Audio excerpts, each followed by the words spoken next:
Hey Emily, sweetheart. Okay, it's Sarah Shirley, and for your birthday, I'm going to finally read you all of the Little Prince, which I have right here. Pop-up book. Okay, so, you're gonna have to forgive me for the quality of the video and the surrounding and all that kind of stuff, but, you know. Okay, so here we go. The Little Prince by Antoine de Saint-Exupery. Oh, look. Oh, God.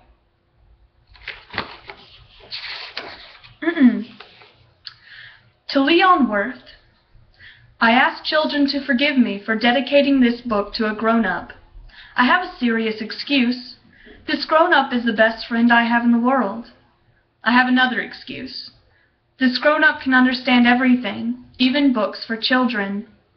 I have a third excuse. He lives in France where he is hungry and cold. He needs to be comforted. If all these excuses are not enough, then I want to dedicate this book to the child whom this grown-up once was. All grown-ups were children first, but few of them remember it. So I correct my dedication. To Leon Worth, when he was a little boy. Once when I was 6, I saw a magnificent picture in a book about the jungle called True Stories. It showed a boa constrictor swallowing a wild beast. Here's a copy of the picture.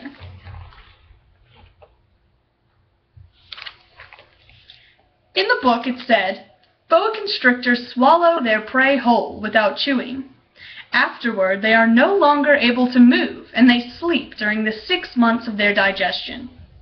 In those days, I thought a lot about jungle adventures, and eventually managed to make my first drawing, using a colored pencil. My drawing number 1 looked like this.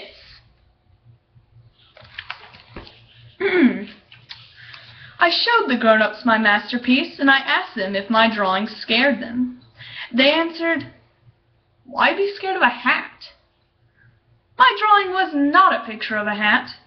It was a picture of a boa constrictor digesting an elephant. Then I drew the inside of the boa constrictor so the grown-ups could understand. They always need explanations. My drawing number 2 looked like this.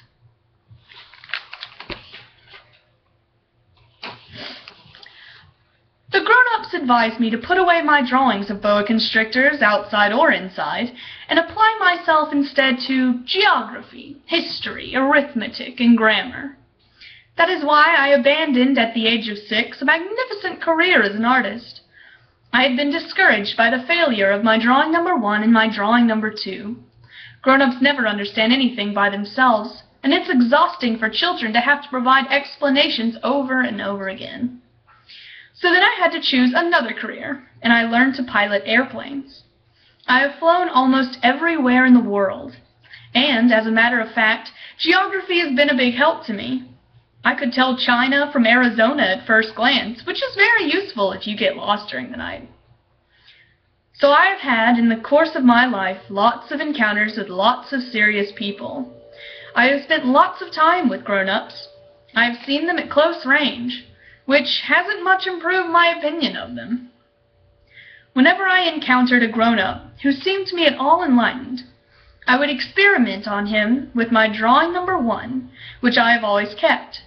I wanted to see if he really understood anything, but he would always answer, "That's a hat." Then I wouldn't talk about boa constrictors or jungles or stars.